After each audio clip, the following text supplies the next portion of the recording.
तो कहीं ना कहीं इनके स्वभाव, अब हिरण्यकश्यप, उसका नाम हिरण्यकश्यप क्यों? हिरण्य कहते हैं स्वर्ण को, स्वर्ण की जो तकिया लगाता, मतलब इतना बड़ा भोगी है। लोग तो सोना गले में पहनते हैं, हाथ में पहनते हैं, पैरों में पहनते हैं, कानों में, वो तकिया ही सोने की लगाता है। इतना बड़ा भोगी है, इतना इतना भोग करता है, इसलिए उसका नाम क्या रख दिया? हिरण्यकश्यप। उसके छोटे भाई का नाम हिरण्याक्ष। आक्ष कहते हैं आंख को, और जो आंखों से केवल भोग की वस्तुओं को ही देखता है और खोज खोज करके उनको भोगता है, उसको हिरण्याक्ष। तो कहीं ना कहीं स्वभाव से राक्षसों के नाम रखे गए हैं। ऐसे स्वभाव वाले आज अनेक हैं। नाम उनका राम होता है, नाम उनका केशव होता है, नाम उनका माधव होता है, नाम उनका मधुसूदन होता है, नाम उनका रमेश होता है, महेश होता है, पर स्वभाव वही है जो रावण का था, वही है जो कंस का था, वही है जो हिरण्याक्ष हिरण्यकश्यप का था। क्यों नहीं आते राम जी फिर उनको मारने के लिए? इसलिए कलिकाल में भगवान ने कथा रूपी अवतार लिया। ये कथा अवतार है ठाकुर जी का। असंख्य लोग बैठते हैं यहां पर, और इन असंख्य लोगों में कहीं ना कहीं आप रावण नहीं है, आप कंस नहीं है, आपके भीतर एक स्वभाव के रूप में कंस आ चुका है। और उस स्वभाव को मारने के लिए वक्ता रूपी व्यास मंच पर बैठकर के श्रीमद् भागवत रूपी श्री कृष्ण, श्रीमद् भागवत रूपी नारायण से आज्ञा करता है, से निवेदन करता है कि सामने बैठे हुए राक्षस का वध कीजिए। और वो वक्ता के मुख रूपी म्यान से एक बाण शब्द का ऐसा छोड़ते हैं कि सामने बैठे हुए श्रोता के चित्त में जो राक्षस होता है उसका दहन हो जाता है। और कई बार सन्मुख बैठे नहीं, यूट्यूब पे बैठे बैठे कितनी बार इतने लोग कथा सुनते हैं, दूर देश, साथ साथ समुद्र पार, जिनकी कोई संभावना नहीं कि कभी हमसे मिल पाएंगे, हम उनसे मिल पाएंगे, लेकिन कभी टकरा जाते हैं और फिर जब मिलते हैं तो फिर रोने लगते हैं। महाराज जी एक बार वो प्रसंग सुना था, उससे ऐसा हो गया, सब बदल गया, सब परिवर्तित हो गया। आके देखो हमारे वृंदावन में 2:30 बजे महाराज, लाखों की तादाद में लोग खड़े होते हैं रोड पर।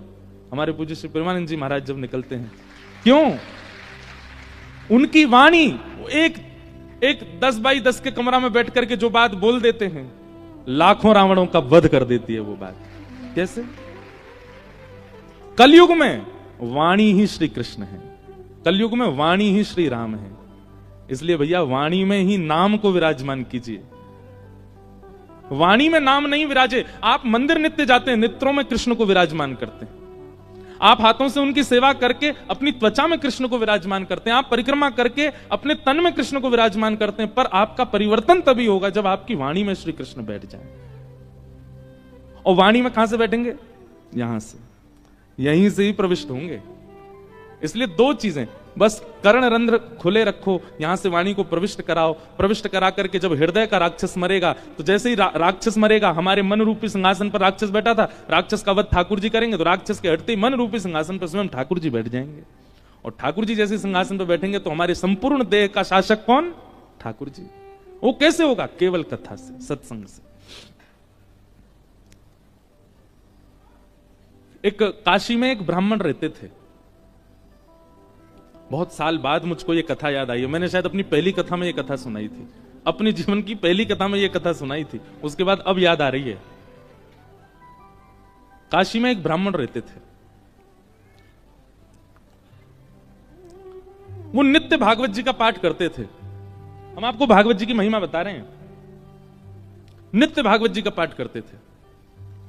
श्रीमद् भागवत क्या है बंधुओं? साक्षात शब्दमय मूर्ति है श्री कृष्ण की। तेने यम वांगमयी मूर्ति प्रत्यक्ष कृष्ण एव ही। आप श्री राधा रमण लाल, श्री राधा वल्लभ लाल बिहारी जी को नहीं पहचान पाओगे यदि आप भागवत जी के आश्रय में नहीं आए हो। तो आप प्रभु श्री राम को नहीं पहचान पाओगे यदि मानस जी का आश्रय आपने नहीं लिया है। तो आप महादेव को नहीं पहचान पाओगे यदि शिव महापुराण के आश्रय में नहीं गए हो। तो आपको ग्रंथ का आश्रय तो लेना पड़ेगा। सीधी बात है भाई, एमबीबीएस डॉक्टर तभी बनोगे जब पढ़ाई की होगी, जब ग्रंथों का, जब उनके जो ग्रंथ होते हैं, उनके जो किताबें होती है उसका आश्रय लोगे, अध्ययन करोगे, तभी तो बन पाओगे डॉक्टर। प्रैक्टिकल बाद में है, थ्योरी पहले है। इसलिए हम लोग क्या है कि वैदिक सनातन धर्मी क्या है, हम लोग प्रैक्टिकल में पहले चले जाते हैं। अब लोग कुंभ में गोते तो इतने मार रहे हैं, उनसे पूछो इसका फायदा क्या है, इसका वर्णन कौन से शास्त्र में लिखा है, इसका नियम क्या है, इसका क्रम क्या है, ये नहीं पता। थ्योरी पढ़ी नहीं, सीधे प्रैक्टिकल में चले गए, लाभ नहीं मिलेगा। हमें बहुत संवेदना है और हृदय में बहुत पीड़ा भी है। इस बार मौनी अमावस्या पर जो महाकुंभ में जो हुआ, जो भी अव्यवस्था हुई। अब पता है उस अव्यवस्था का कारण क्या था? सबको त्रिवेणी जहां संगम होता वहीं नहाना है। ऐसी विचारधारा हमारी क्यों है कि हर की पौड़ी की गंगा जी ही सिद्ध हैं। कानपुर के घाट पर अगर नहा लिए तो वहां गंगा जी में वो भाव नहीं आएगा। ये विचारधारा हमारी क्यों? और ये हमारी केवल गंगा के प्रति नहीं है, हमें अपने घर के ठाकुर जी में कम विश्वास है, वृंदावन बिहारी लाल में ज्यादा है। अपने घर के ठाकुर जी, उनको एक बार को सेवा ना करें चलेगा, पर वृंदावन जाए तो बिहारी जी दर्शन जरूर होने चाहिए। दोनों समान हैं। ये समत्व कब आएगा? जब सत्संग अतीत हो, जब आपकी थ्योरी बढ़िया होगी तो प्रैक्टिकल अच्छा जाएगा ही।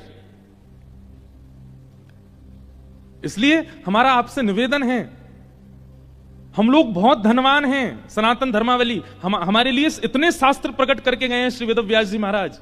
किसी एक शास्त्र को जीवन में, जीवन भर के लिए एक शास्त्र को प्रदान कर दीजिए, आपसे ज्यादा प्रसन्न व्यक्ति कोई नहीं होगा जीवन में। किसी एक शास्त्र को पूरा जीवन दे दीजिए, बस उस शास्त्र की कही मानिए बस। और सबसे सरल मानस जी हैं, रामचरितमानस हमारे मध्य प्रदेश में और पूर्वी उत्तर प्रदेश में तो मानस जी का पाठ घर घर में होता है। उन्हीं का आश्रय ले लीजिए।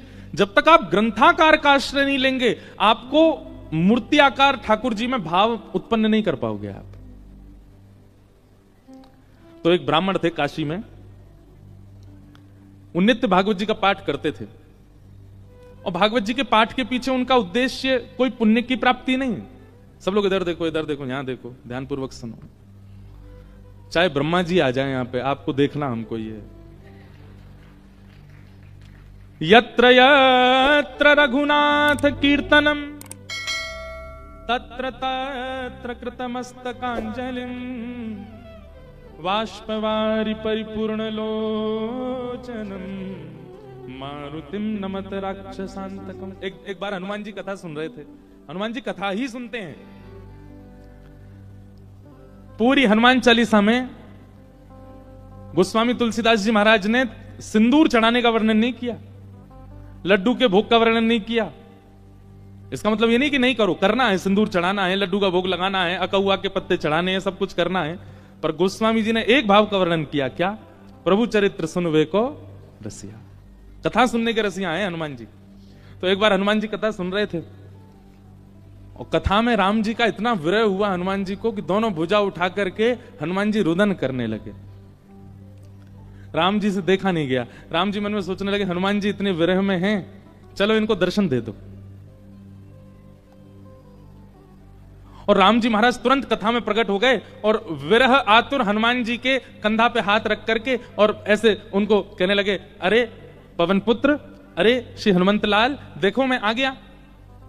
हनुमान जी महाराज भाव में रुदन कर रहे थे। जैसे ही स्पर्श किया राम जी ने तो नेत्र खुल गए।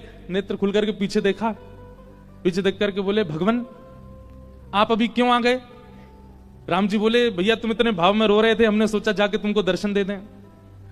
हनुमान जी बोले, आपसे मेरी प्रार्थना है 2 घंटा बाद मिलिएगा, अभी कथा रह गई है 2 घंटा की, अभी कथा सुनने दो मेरे को, कथा के बीच में मत आइए आप, कथा अभी 2 घंटा और सुनने, तब तक बाहर खड़े रहिए आप। राम जी बोले, अच्छा कथा इतनी प्रिय?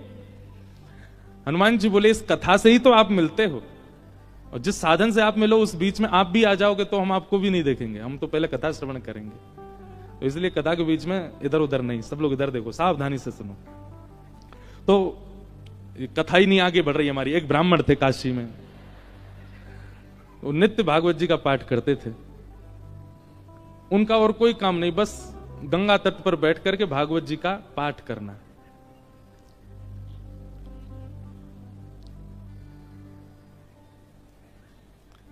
धीमे धीमे उनकी आयु बढ़ने लगी।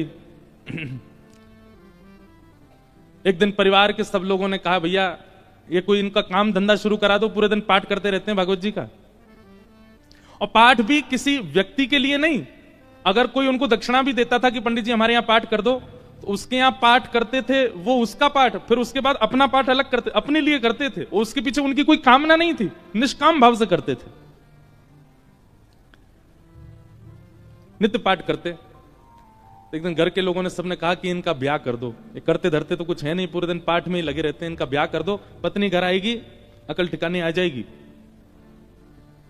और सब घर के लोगों ने वो ब्राह्मण देवता का ब्याह कर दिया। पत्नी आ गई। कुछ दिन बाद पत्नी को भी पता लगने लगा कि ये कोई काम धंधा नहीं करते हैं, पूरे दिन केवल भागवत जी का पाठ करते हैं। बहुत प्रयास किया, लेकिन उसके बाद वो भी हार गई कि ये करेंगे नहीं, कहीं काम नहीं कर सकते, ये तो भागवत जी में ही लगे रहेंगे। तो आपत्तिकालीन गृहिणी परीक्षा, हमारे शास्त्र आज्ञा करते हैं कि घर में आई हुई आपत्ति के समय घर की गृहिणी की परीक्षा होती है। क्षमा कीजिएगा, घर में आई हुई आपत्ति के समय यदि गृहिणी ही हाथ खड़े कर दे तो फिर आपको ब्रह्मा भी नहीं बचा सकते। लेकिन घर में यदि कोई आपत्ति आ जाए और घर की नारी, घर की गृहिणी यदि वो अपना बल साध ले, वो ना टूटे, वो ना विचलित हो, चिंता मत कीजिएगा, आप उस संकट के सागर से निकल जाओगे। ये वेद प्रमाण है, ये शास्त्र प्रमाण बात है। इसलिए माताएं बहनों को एक बात हम कहें कि पति के ऊपर, बच्चों के ऊपर, परिवार के ऊपर कितने भी संकट आए, बाकी समय आप भले कितने भी आंसू बहाओ, लेकिन घर में आए हुए संकट के समय आप बस थोड़ा सा मजबूत हो जाइए, आपकी मजबूती से पूरा घर संभल जाएगा। आपत्तिकालीन गृहिणी परीक्षा।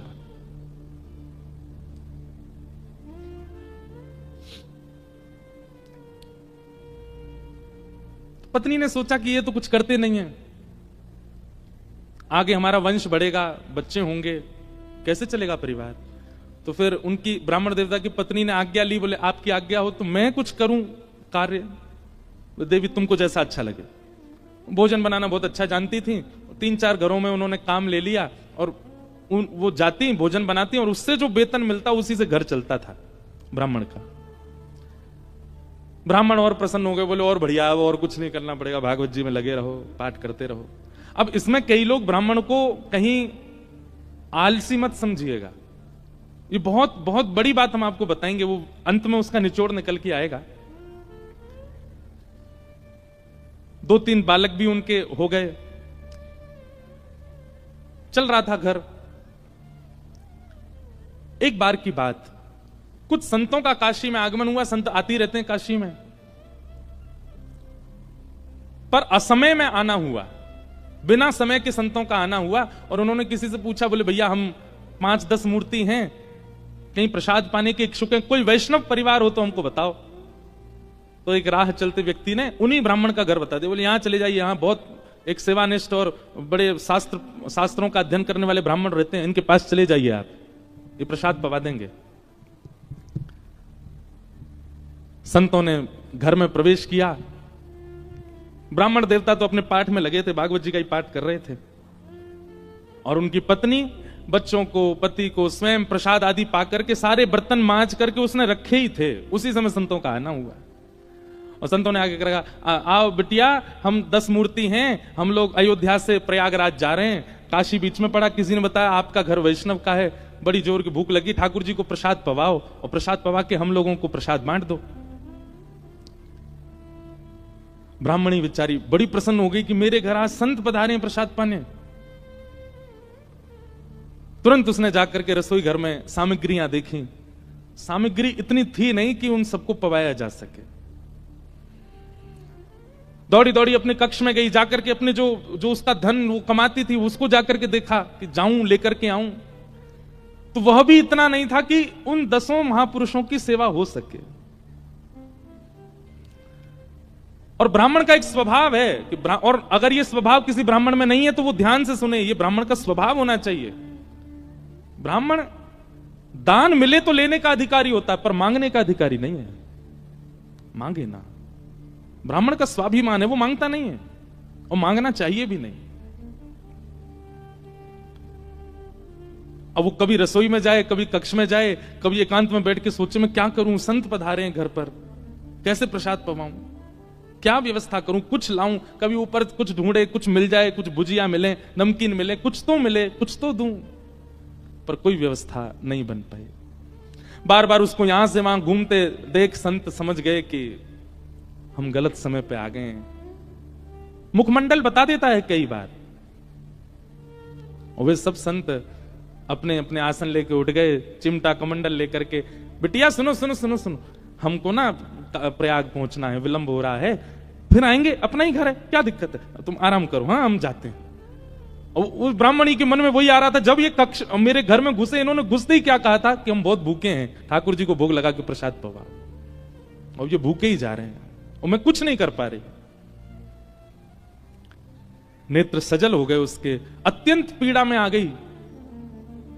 आज तक तो अपने पति से कुछ कहा नहीं था, पर आज कक्ष में प्रवेश करके ताम्रवर्ण आंखों का हो रहा था और बस चिल्लाने लगी, बोले तुमसे ब्याह किया मैंने, आपने जैसे चाहा वैसे रही मैं, आप नहीं करते कुछ तो घर घर जाके प्रसाद बना करके घर चलाती हूं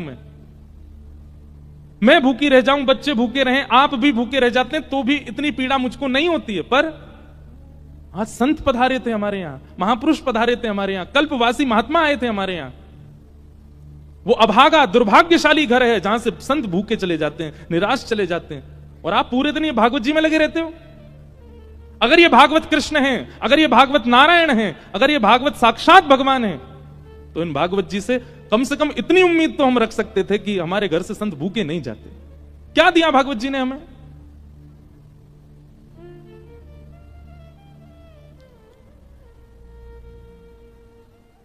ब्राह्मण बोले, देखो तुम मुझे कुछ भी कह लो, पर तुम जानती नहीं हो ये साक्षात कृष्ण हैं। मैं क्यों बचपन से आज तक भागवत जी के उन्हीं 18,000 श्लोकों का मुझे कृष्ण दिखते हैं, मुझे लीला दिखती है, मुझे श्यामा शाम का नित्य विहार दिखता है भागवत जी में, इनके विषय में कुछ मत कहो। ब्राह्मणी को और गुस्सा आ गया, भागवत जी की पोथी उठा करके और ब्राह्मण की गोद में पटक दी, बोले सुनिए, ये उठाइए भागवत जी और निकलिए, मैं अपना घर चला लूंगी, अपने बच्चों को पाल लूंगी, आप जिस समय भागवत जी को त्यागने का संकल्प ले लें तब लौट करके आइएगा।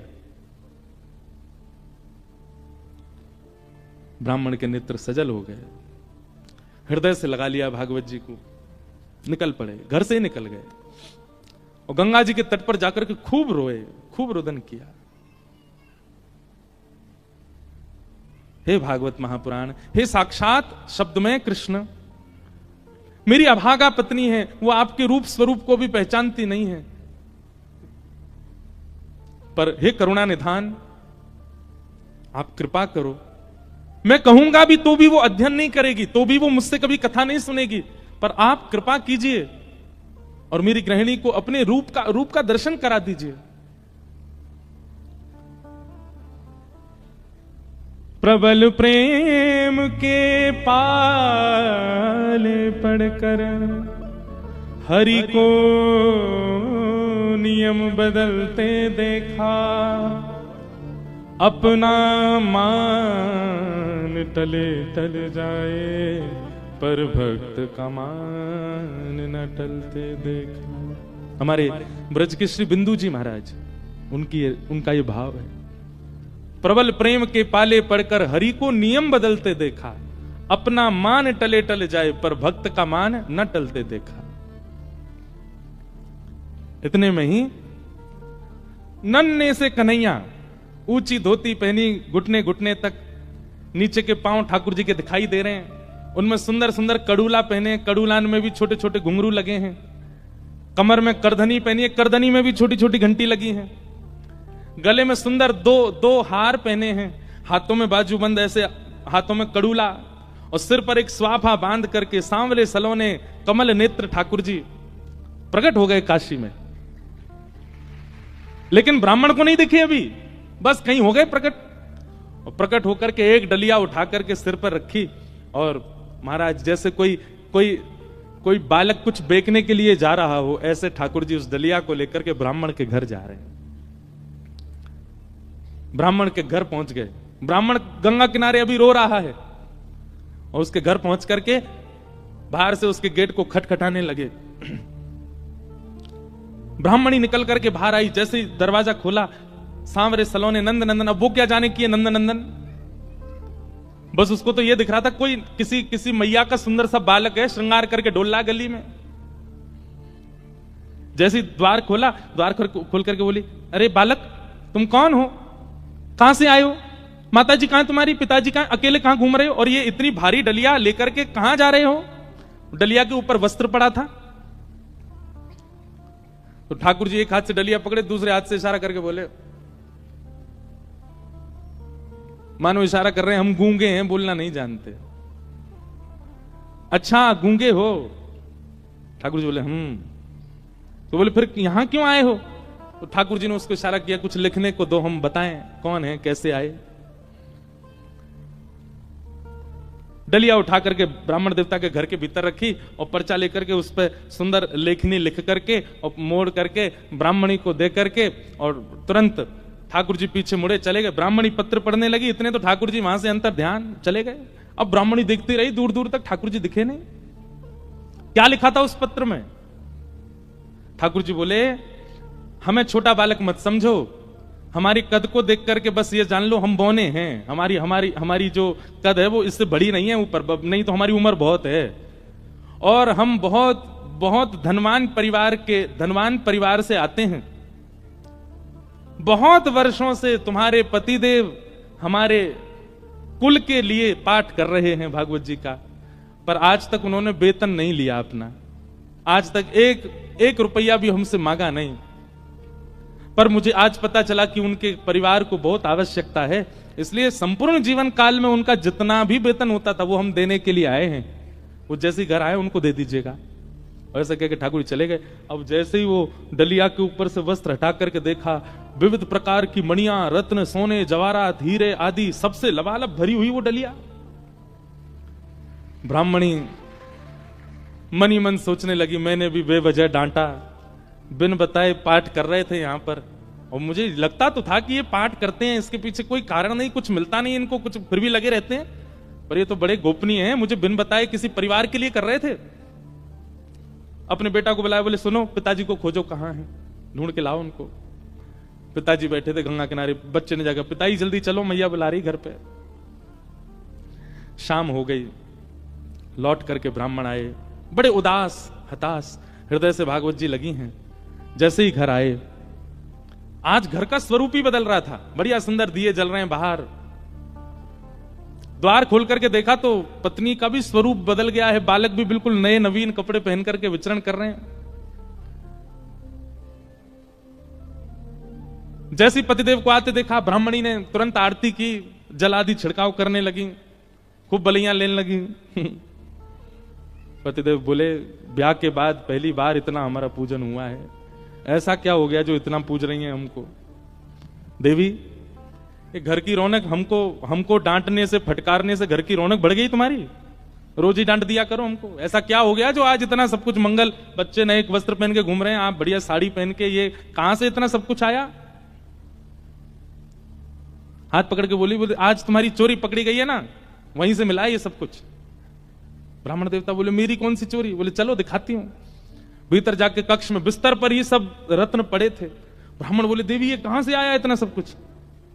बोले कहां से आया, ज्यादा चतुर मत बनिए, आपका गूंगा मालिक आया था।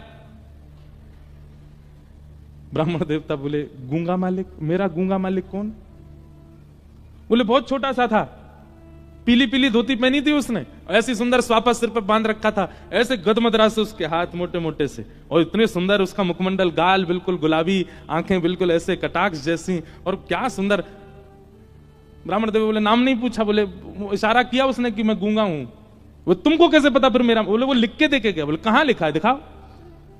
जैसे ही प्रश्न पत्र वो उनके ब्राह्मण के हाथ में दिया, अक्षर सब अंतर ध्यान हो चुके थे। देवी यहां तो कुछ भी नहीं लिखा है। ब्राह्मण बोली दिखाओ। ब्राह्मणी ने देखा तो वहां कुछ भी नहीं था। ब्राह्मणी ब्राह्मण को देखे, ब्राह्मण ब्राह्मणी को देखे, बोले ये हुआ क्या है? ब्राह्मण ने कहा सही से बताओ रूप कैसा था? बोले श्याम वर्ण था, कमल नेत्र थे, अधर बड़े मधुर थे, हस्तकमल और सर्वांगीण अंग ऐसा था कि मैं अभी तक भी उस छवि को भूल नहीं पा रही हूं। एक अद्भुत सी सुगंधी आ रही थी जब वे आए थे घर पर, और बहुत देर तक तो मैं उनके रूप का ही चिंतन करती रही। ब्राह्मण देव ज्यों ज्यों रूप का वर्णन सुने, त्यों त्यों नेत्रों से आंसू गिरते जाएं। तुरंत भागवत जी को खोला और खोल करके दसम स्कंद के वेणु गीत के श्लोक को उद्धृत करना प्रारंभ किया, और पत्नी से कहा मैं एक श्लोक में श्लोक की व्याख्या करूंगा, बताना ऐसा ही रूप था क्या? कि वरहा पीडम नटवर वपु कर्णयो कर्णकारम विभ्रदवासः कनक कपिसं वै जयंतीं च माला रंध्रान् वेणुअधर सुधया पूरयन् गोपवृन्दै वृंदारण्यं स्वपदरमणं प्राविशद गीति कीर्ति। उन्होंने एक ही कान में कुंडल पहना था, एक ही कान में कन्नेर का पुष्प लगा था। ब्राह्मणी बोली हाँ हाँ, एक कान में कन्नेर का पुष्प था, गले में 2 स्वर्ण की माल और उसके साथ एक वैजंती माला थी। ब्राह्मणी बोली हाँ, उनके गले में वैजंती माला भी थी। पीतांबरी ऐसी चमक रही थी मानो सूर्य को भी लज्जा हो जाए। बोले हाँ, ऐसी ही उनकी पीतांबरी थी। नेत्र बंद हो रहे हैं और खुल रहे हैं। ये बंद होना खुलना, इसमें ऐसा लगता था कि मानो जैसे हम कहीं खो जाएंगे, हम कहीं डूब जाएंगे इनके रूप माधुरी में। बोले हाँ, ऐसा ही रूप था।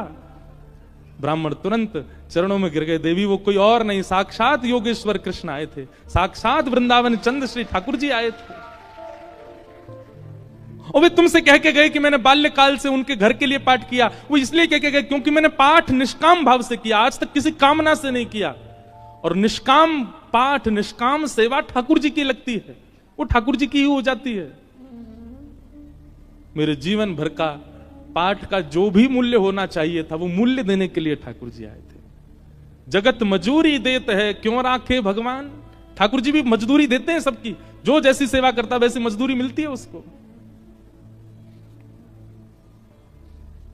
ब्राह्मण आनंदित हो गए और उसी काल से वो ब्राह्मणी भी जीवन यापन के लिए कार्य तो करती, पर भागवत जी की साधिका हो गई और नित्य भागवत जी का पाठ करने लगी। भागवत कोई ग्रंथ नहीं है, कोई किताब नहीं है, कोई पोथी नहीं है। और एक बात कह दूं तो कोई अतिशयोक्ति नहीं, पुराण से ऊंचा हमें शब्द मिला नहीं, इसलिए हम पुराण कहते हैं। श्रीमद् भागवत सचल श्री कृष्ण है, साक्षात कृष्ण है। आपको शायद राधा रमण जी के मंदिर में श्री कृष्ण की प्रतिमूर्ति, श्री कृष्ण का भाव का अनुभव ना हो, पर कथा में हो जाएगा। आपको शायद कभी वृंदावन में वो अनुभव ना हो जो कथा में हो जाएगा। क्यों? कथा में सचल शब्द के रूप में श्री कृष्ण विचरण करते हैं। ऐसी भागवत जी को हम बारंबार प्रणाम करते हैं, वंदन करते हैं। बोलो भागवत महापुराण की।